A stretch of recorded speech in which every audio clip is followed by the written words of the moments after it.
Idungo na to ang mga ulo, ihito sa mga kamot, para sa pag-ampo.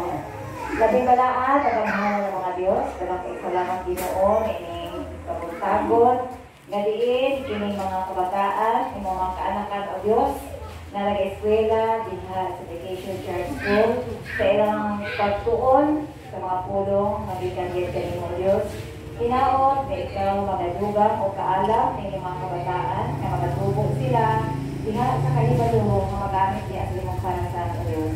Salamat kaayo, dali na gayon sa mga magtutudlo usab, na makanunayon, na magtanaw ng mga kabataan, dali na gayon sa mga ginikanan. Ginoo nga mapagayonon ang ilang pagkamaayo o pagkabuutan tungkol sa ilang pagdako. Panalangin kaning tanan o Diyos, kaya lang arang mahimo, pabili ang ilang kabubuton may matuman.